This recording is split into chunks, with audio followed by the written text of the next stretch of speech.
നിന്നും ഒരു പാമ്പിന്റെ ഡോക്ടർ വന്നു. അമേരിക്കയിൽ നിന്നൊരു ഭ്രാന്തിന്റെ ഡോക്ടർ വന്നു എന്ന് നമ്മുടെ ശാന്തം പറഞ്ഞു. എന്നാലും ഒന്ന് കണ്ടേക്കാന്ന് കരുതി അങ്ങോട്ട് ഇറങ്ങിയിരിക്കാം. കണ്ടോളൂ, ഞാനാണ് ഭാഗ്യവാൻ. നമ്മ ദാസപ്പൻ കുട്ടിയും രാജപ്പനും കുട്ടപ്പനും ഒക്കെ പറയുന്നു എന്റെ പെരുമാറ്റത്തിൽ എന്തെല്ലോ മാറ്റങ്ങളുണ്ടെന്ന്. ഡോക്ടർ ഒന്ന് നോക്കിക്കേ.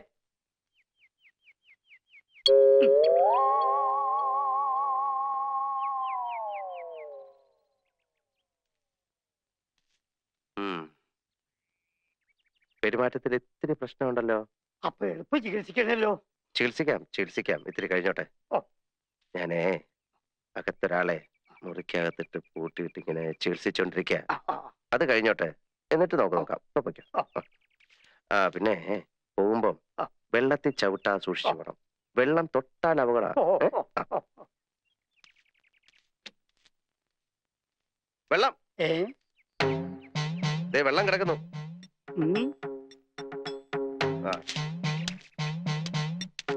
വെള്ളം വെള്ളം വെള്ളം വെള്ളം. വർഷങ്ങളായിട്ട് മുടങ്ങിക്കിടന്ന നവരാത്രി ഉത്സവമാ. ഉത്സവം നടത്തണമെന്ന് പുല്ലാറ്റുപുറം തിരുവന് പറഞ്ഞാൽ പിന്നെ മറുവാക്കില്ല. 3 ദിവസത്തെ കാര്യമേ ഉള്ളൂ. എല്ലാവരും ചേർന്ന് അതങ്ങ് ഭംഗിയാക്കുക. അത്രേ ഉള്ളൂ.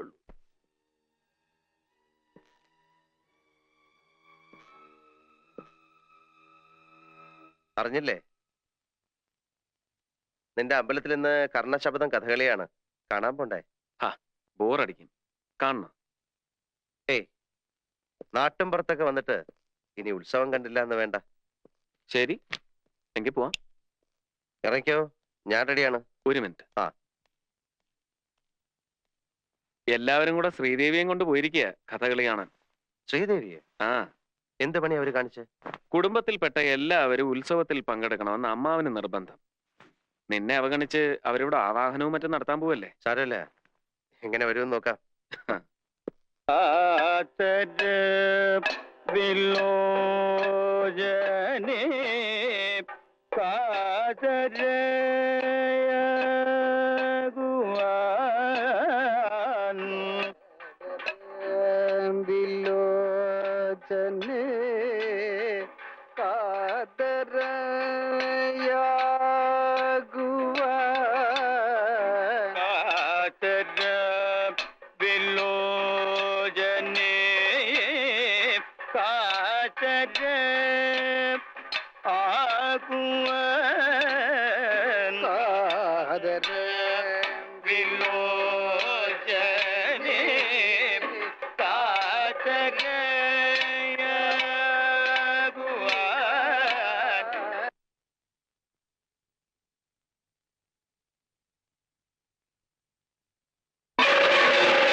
ഗംഗേ,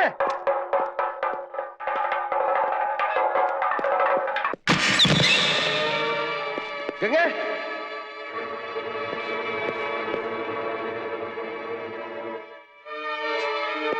ഗംഗേ.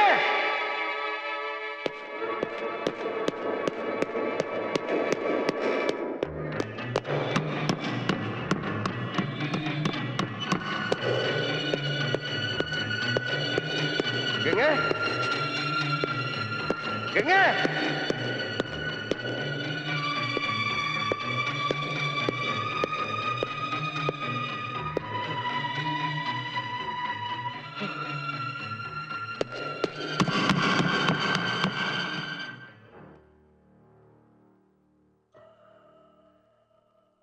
ഗംഗ എവിടെ? സണ്ണി, ഗംഗ എവിടെ?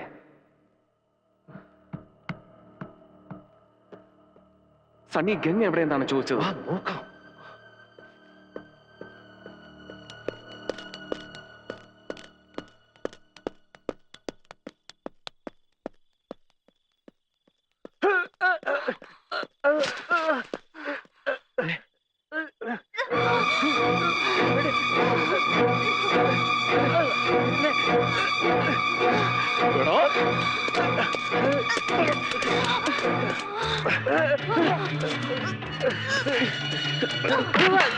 ഞാനൊന്നും ചെയ്തില്ല, പറയുന്നേക്ക്.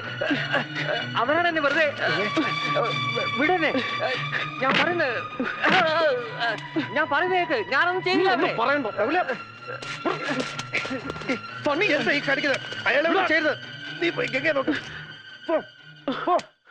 ഞാനൊന്നും ചെയ്തില്ല, അവനാണ്. I know. Hold on. Come. I need your help. ഗംഗേ, Come.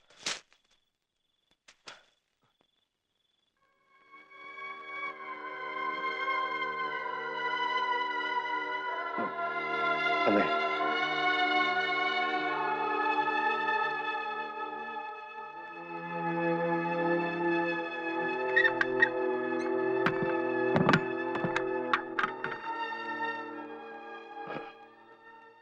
അവിടെ ഞാൻ കരുതിയിരുന്നതിലും വളരെ മുൻപ് തന്നെ വേദനിപ്പിക്കുന്ന കുറെ കാര്യങ്ങൾ നീ ഇപ്പോൾ അറിയാൻ തുടങ്ങിയാണ്. അങ്ങേയറ്റം ക്ഷമയോടെ നീ അത് കേൾക്കണം. അല്ലിയെ കൊല്ലാൻ ശ്രമിക്കുന്ന, ഗംഗയുടെ സാരിക്ക് തീ പിടിപ്പിക്കുന്ന മാടമ്പിള്ളിയിലെ മാനസിക രോഗി നീ വിചാരിക്കുന്ന പോലെ ശ്രീദേവിയല്ല. ആ രോഗി നിന്റെ ഗംഗയാണ്. ഞാനിവിടെ വന്ന ദിവസം തന്നെ എനിക്ക് മനസ്സിലായി ശ്രീദേവിക്ക് അസുഖമൊന്നുമില്ല. ശ്രീദേവിയിൽ അസുഖം ആരോപിക്കപ്പെടുമ്പോൾ യഥാർത്ഥ രോഗി അടങ്ങിയിരിക്കുകയാണ്, ആഹ്ലാദിക്കുകയാണ്. പക്ഷെ ആ രോഗി ആരാണെന്ന് മാത്രം പിടികിട്ടിയില്ല. ആ ഘട്ടത്തിലാണ് ഒരു ദിവസം ഗംഗയുമായി ഞാൻ തെക്കിനിയിലെത്തിയത്. അവിടെ വെച്ച് ഗംഗയിൽ നിന്നും ഒരു പ്രത്യേക തരം സൈക്കിക് വൈബ്രേഷന്റെ അനുഭവം എനിക്ക് കിട്ടാൻ തുടങ്ങി. വേദനയോടെ ഞാൻ മനസ്സിലാക്കി, ഞാൻ അന്വേഷിച്ച് നടക്കുന്ന മാടമ്പിള്ളിയിലെ യഥാർത്ഥ മനോരോഗി എന്റെ അടുത്ത് നിൽക്കുന്ന ഗംഗയാണെന്ന്. ഗംഗയിൽ എന്തുകൊണ്ട്, എവിടെ വെച്ച്, എങ്ങനെ ഈ രോഗം ഉടലെടുത്തു? ഒരിക്കൽ നീയുമായിട്ടുള്ള വിവാഹാലോചന വരെ എത്തിയ ശ്രീദേവിയുടെ സാന്നിധ്യമാണോ ഗംഗയുടെ രോഗകാരണം? അതറിയാനാണ് അന്ന് ഞാൻ ശ്രീദേവിയും കൂട്ടി അമ്പലത്തിൽ പോകാൻ പറഞ്ഞത്. പക്ഷെ ഗംഗയ്ക്ക് അതൊരു പ്രശ്നമേ അല്ലെന്ന് എനിക്ക് വളരെ വ്യക്തമായി. പഴങ്കഥയിലെ നാഗവല്ലിയുടെ ഒരു കാര്യം പറഞ്ഞ് ഗംഗയെ പ്രകോപിപ്പിക്കാൻ ഞാൻ ശ്രമിച്ചു. നാഗവല്ലിയുടെ ചിലങ്കയെ ചൊല്ലി എന്തൊക്കെയോ പറഞ്ഞ് ഞാൻ ഗംഗയോട് എതിർത്തു. ഗംഗ പ്രതികരിച്ചു, അതിശക്തമായി, അസാധാരണമായി. അപൂർവമായ ഒരു മനോരോഗത്തിന്റെ അഗ്നികുണ്ഡങ്ങൾ ഗംഗയുടെ കണ്ണുകളിൽ ജ്വലിക്കുന്നത് ഞാൻ ആദ്യമായി കണ്ടു. ആ നിമിഷങ്ങളിൽ ഒരു നിമിഷം ഗംഗ നാഗവല്ലിയായി മാറുകയായിരുന്നു. ഗംഗയുടെ അസുഖം അതാണ്. ചില നേരങ്ങളിൽ ഗംഗ നാഗവല്ലിയായി മാറുന്നു. നമ്മൾ പത്രങ്ങളിലൊക്കെ വായിക്കാറില്ലേ, 11 വയസ്സുള്ള മുസ്ലിം ബാലിക 71 വയസ്സുള്ള ഒരു വാര്യസാരായി പെരുമാറുന്നു, സംസാരിക്കുന്നു, സംസ്കൃത ശ്ലോകം ചൊല്ലുന്നു എന്നൊക്കെ. പഴമക്കാർ ഇതിനെ ബാധ കൂടിയതാണെന്നൊക്കെ പറയും. സൈക്യാട്രിയിൽ സ്പ്ലിറ്റ് പേഴ്സണാലിറ്റി, ഡ്യുവൽ പേഴ്സണാലിറ്റി, അതായത് അപര വ്യക്തിത്വം, ദ്വന്ദ്വ വ്യക്തിത്വം, പൊസഷൻ സ്റ്റേറ്റ് തുടങ്ങിയ ലഘു മനോരോഗങ്ങളായിട്ടാണ് ഇതിനെ കാണുന്നത്. ചികിത്സിച്ചില്ലെങ്കിൽ ഇവിടെ ഗംഗയിലെ ആ മറ്റൊരാൾ നാഗവല്ലിയാണ്. ഈ രോഗബാധയുണ്ടാകുമ്പോൾ രോഗിക്ക് അമാനുഷികമായ കഴിവുകളാണ്. അർദ്ധരാത്രിയിൽ നിന്റെ കിടക്കയിൽ നിന്ന് നാഗവല്ലിയായി എഴുന്നേൽക്കുന്ന ഗംഗയ്ക്ക് നിന്റെ ഉറക്കത്തിന്റെ ആഴമളക്കാം. നീ എത്ര സമയം ഉറങ്ങും, ഏത് സെക്കൻഡിൽ ഉണരും ഒക്കെ അറിയാം. പകൽ സമയങ്ങളിൽ നിന്നോടൊപ്പം നടന്ന് നീ പോലും അറിയാതെ പലതും എറിഞ്ഞുടയ്ക്കുന്നു, കത്തിക്കുന്നു. രാത്രി കാലങ്ങളിൽ നൃത്തം പഠിച്ചിട്ടില്ലാത്ത ഗംഗ തമിഴ് പാട്ട് പാടി നൃത്തം ചെയ്യുന്നു. പക്ഷെ ഇതൊക്കെ താനാണ് ചെയ്യുന്നതെന്ന സത്യം പാവം ഗംഗ അറിയുന്നില്ല. ഗംഗയിലെ മനോരോഗിയുടെ സഞ്ചാര ദിശയും ലക്ഷ്യവും കണ്ടെത്താനായി ഞാൻ അന്ന് അർദ്ധരാത്രിക്ക് തെക്കിനിയിലെത്തി. ഗംഗയിലെ ചിത്തരോഗിയുമായി സംസാരിച്ചു. ഭാഷ തമിഴായിരുന്നു. ന്യൂറോസിസിൽ തുടങ്ങി സൈക്കോസിസിന്റെ, ചിത്തഭ്രമത്തിന്റെ സങ്കീർണമായ മേഖലകളിലൂടെ സഞ്ചരിച്ച് വല്ലാത്ത ഒരു കൊലപാതക പ്രവണതയുമായി നിൽക്കുകയായിരുന്നു ഗംഗ അന്നവിടെ. എന്തെങ്കിലും എനിക്ക് ചെയ്യണമെങ്കിൽ ഗംഗയുടെ ബാല്യത്തെക്കുറിച്ച് അറിയണമായിരുന്നു. ഞാൻ ചന്തുവിനെയും കൂട്ടി പുറപ്പെട്ടു ഗംഗ ജനിച്ചു വളർന്ന ഏവൂർ എന്ന ഗ്രാമത്തിലേക്ക്. ആ നാട്ടുംപുറത്ത് ഒരു വലിയ തറവാടിന്റെ അകത്തളത്തിൽ മുത്തശ്ശിയോടൊപ്പം പുള്ളുവൻ പാട്ടും പഴങ്കഥകളും കേട്ടു വളർന്ന ഒരു കൊച്ചു പെൺകുട്ടി. അവളെ 3 വയസ്സ് തികയും മുമ്പേ മുത്തശ്ശിയുടെ കയ്യിലേക്ക് വലിച്ചെറിഞ്ഞിട്ട് ഉന്നത ഉദ്യോഗത്തിന്റെ തിരക്കുമായി കൽക്കട്ടയിലേക്ക് പോയ അച്ഛനമ്മമാർ. അച്ഛന്റെയും അമ്മയുടെയും വരവും കാത്ത് ഉച്ചഗംഗ ദിവസങ്ങളോളം പടിപ്പുര വാതിലിൽ വിജനമായ വഴിയിലേക്ക് കണ്ണും നട്ടിരിക്കും. പക്ഷേ ആരും വന്നില്ല. ഗംഗ SSLCക്ക് പഠിക്കുന്ന കാലം. ഗംഗയായിരുന്നു ആ സ്കൂളിന്റെ റാങ്ക് സ്വപ്നം. പരീക്ഷയ്ക്കുള്ള തത്രപ്പാടിനിടയിൽ ഗംഗ അറിയുന്നു, കൽക്കട്ടയിലെ പ്രസിദ്ധമായ ഒരു കോളേജിൽ അഡ്മിഷൻ ശരിയാക്കിയിട്ട് അച്ഛനമ്മമാർ വരുന്നു തന്നെ കൽക്കട്ടയിലേക്ക് പറിച്ചു നടാൻ. ആ കൊച്ചു മനസ്സ് പിടഞ്ഞു. പഠിപ്പ് നിർത്തിവെച്ച് രാത്രികളിൽ ഉറക്കമില്ലാതെ ഗംഗ അലഞ്ഞു നടന്നു ആരിൽ നിന്നൊക്കെയോ രക്ഷപ്പെടാൻ. പരീക്ഷയുടെ 1-ാം ദിവസം ഉത്തരക്കടലാസുകൾ വലിച്ചു കീറിയിട്ട് ഭ്രാന്തിയെപ്പോലെ സ്കൂൾ അങ്കണത്തിലൂടെ ഓടിയ ഗംഗയെ ആ ഹെഡ് മിസ്ട്രസ് ഇന്നും ഓർക്കുന്നു. അതായിരുന്നു ഗംഗയ്ക്കുണ്ടായ ആദ്യത്തെ സൈക്കിക് ഡിസോർഡർ. മുത്തശ്ശി ഒരുക്കിയ മന്ത്രവാദ കളത്തിൽ അനുസരണയോടെ അവളിരുന്നു. അച്ഛനമ്മമാർ പറന്നെത്തി. വന്നപാടെ അവർ ഗംഗയും കൊണ്ട് തിരിച്ചു പറന്നു കൽക്കട്ടയിലേക്ക്. അവിടെ ഏതെങ്കിലും സൈക്കാട്രിസ്റ്റിനെ കാണിച്ചു കാണണം. അയാൾ എന്തെങ്കിലും മരുന്നും കൊടുത്തു കാണണം. എനിവേ, ഉണർന്നെഴുന്നേറ്റ ഗംഗ കഴിഞ്ഞതെല്ലാം മറന്നു. അവൾ കൽക്കട്ട നഗരത്തിന്റെ സന്തതിയായി. എങ്കിലും രോഗസാധ്യത, possibility of another psychic disorder ഗംഗയിൽ ഉറങ്ങിക്കിടന്നു വർഷങ്ങളോളം. പിന്നെയായിരുന്നു നീയുമായിട്ടുള്ള വിവാഹം. വിവാഹം കഴിഞ്ഞ് നിന്റെ അമ്മയിൽ നിന്ന് ഗംഗ ഈ ഗ്രാമത്തെ പറ്റിയും ഈ തറവാട്ടുകെട്ടിനെ പറ്റിയും കേൾക്കുന്നു. ഗംഗ വന്നു നിന്നോടൊപ്പം. പക്ഷെ ഇവിടെ ഗംഗ എതിരേറ്റത് തിളങ്ങുന്ന ചമയങ്ങളും കടുത്ത ചായക്കൂട്ടുകളുമുള്ള പഴങ്കഥകളും അന്ധവിശ്വാസങ്ങളുമായിരുന്നു. അടിച്ചമർത്തപ്പെട്ട നാഗവല്ലി എന്ന കഥാപാത്രത്തിനോട് തോന്നിയ സിമ്പതി പിന്നൊരു എമ്പതിയായി മാറി. തീക്ഷ്ണമായ ഒരുതരം തന്മയി ഭാവം. താൻ നാഗവല്ലിയാണ് എന്നൊരു തോന്നൽ. ഗംഗയുടെ സ്വന്തം വ്യക്തിബോധത്തെ എന്നേക്കുമായി കീഴടക്കിക്കൊണ്ട് ആ മനസ്സ് പൂർണ്ണമായും നാഗവല്ലിയായി മാറാൻ തുടങ്ങുകയാണ്. അതനുവദിച്ചുകൂടാ, ചികിത്സിക്കണം. അതിനാദ്യം വേണ്ടത് താനൊരു രോഗിയാണ് എന്നുള്ള കാര്യം ഗംഗയെ ഒരിക്കലും അറിയിക്കാതിരിക്കുക എന്നതാണ്. ഇപ്പൊ നമ്മൾ 3 പേരെ കൂടാതെ ഈ കാര്യമെല്ലാം അറിയാവുന്ന ഒരാൾ കൂടിയുണ്ട് ഈ വീട്ടിൽ, ശ്രീദേവി. ഒരിക്കൽ എല്ലാവരുടെയും മുൻപിൽ വെച്ച് ഗംഗയുടെ രോഗം പുറത്തു വരാൻ പോകുന്നു എന്ന് തോന്നിയ ഒരു ഘട്ടത്തിൽ അതൊഴിവാക്കാനായി ഞാൻ ശ്രീദേവിയെ മുറിയിലിട്ട് പൂട്ടി. പിന്നീട് ഞാൻ ആവശ്യപ്പെട്ടപ്പോൾ നിനക്ക് വേണ്ടി, നിന്റെ ഭാര്യയ്ക്ക് വേണ്ടി 1000 തവണ വേണമെങ്കിലും ഭ്രാന്തിയായി അഭിനയിക്കാമെന്ന് ഏറ്റവളാണ് അവൾ. നകുലേട്ടാ, നകുലേട്ടാ,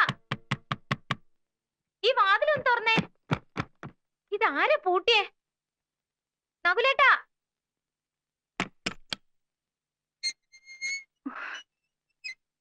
നകുലേട്ടാ, ദേ ഇത് കണ്ടില്ലേ? ഇന്നലെ രാത്രിയിൽ അമ്പലത്തിൽ പോയിട്ട് വന്ന് മുറിയിൽ അഴിച്ചിട്ട ഡ്രസ്സാ. കണ്ടോ? സർവത്ര കീറി പറിച്ചു വെച്ചിരിക്കുന്നു. ദേ, ശ്രീദേവി ആയിരിക്കും. അല്ലാതെ പിന്നെ ആരാ? സാരമില്ല. ഇന്നലെ കഥകളിയൊക്കെ എങ്ങനെ ഉണ്ടായിരുന്നു? മുഴുവൻ കണ്ടില്ലല്ലോ. ഉറക്കം വന്നിട്ട് എപ്പോഴാ തിരിച്ചു വന്നെന്ന് അറിയില്ല. അല്ല, മഹാദേവനോ എപ്പോ വന്നു? കുറച്ചു നേരമായി. അതും കൊള്ളാം. എന്നിട്ടാണോ നകുലേട്ട എന്നോട് പറയാതിരുന്നേ? നിങ്ങളിരിക്കെ, ഞാൻ ഇപ്പൊ കാപ്പി കൊണ്ടുവരാം.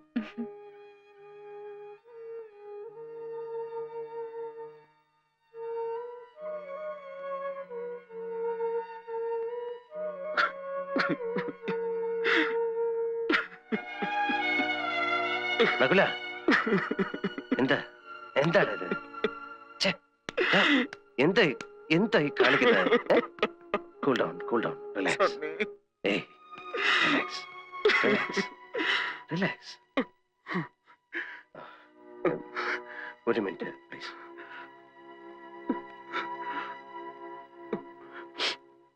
ഇപ്പോൾ നിങ്ങൾ താമസിക്കുന്ന ആ വീട് പണ്ട് രാമനാഥൻ എന്ന നർത്തകൻ താമസിച്ചിരുന്ന വീടാണ്. ഗംഗയിലെ ചിത്തരോഗി നാഗവല്ലിയായി മാറുന്ന നിമിഷങ്ങളിൽ താങ്കൾ ഇവിടുത്തെ പഴങ്കഥയിലെ കാമുകനായ രാമനാഥനായി മാറുന്നു. നകുലൻ ക്രൂരനായ ആ കാരണവരും. ഇക്കഴിഞ്ഞ രാത്രിയിൽ കണ്ട ബലാത്സംഗ പ്രകടനം അത് ഗംഗയിലെ രോഗി നടത്തിയ നാടകത്തിലെ ഒരു നീണ്ട വാക്യമാണ്. അതിനർത്ഥം താങ്കൾ ഗംഗയെ ബലാത്സംഗം ചെയ്യാൻ ശ്രമിച്ചു എന്നറിഞ്ഞാൽ അല്ലിയുമായിട്ടുള്ള കല്യാണം മുടങ്ങും. രാമനാഥനായ താങ്കളെ തിരികെ കിട്ടും. അങ്ങനെ ഈ വീട്ടിൽ നടന്നതും നടക്കുന്നതുമായ എല്ലാ വിചിത്ര സംഭവങ്ങൾക്കും അർത്ഥമുണ്ട്. അതെല്ലാം ഗംഗയിലെ രോഗി ഇവിടെ നിന്ന് കണ്ടെടുത്ത ശക്തമായ ചില കോഡുകളാണ്. പക്ഷെ ആ കോഡുകൾ ഇനി ഒരിക്കലും ഗംഗയിൽ നിന്ന് മാഞ്ഞു പോവില്ല.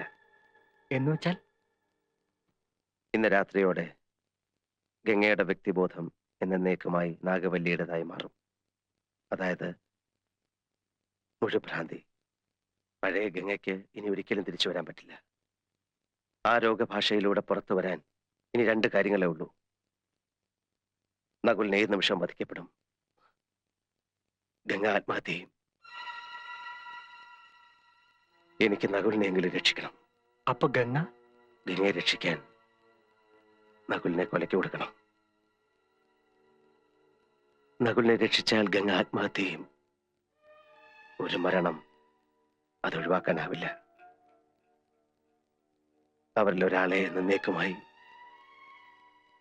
മറന്നു കളഞ്ഞേ പറ്റൂ. അല്ലെങ്കിൽ എന്തെങ്കിലും മിറാക്കിൾ സംഭവിക്കണം.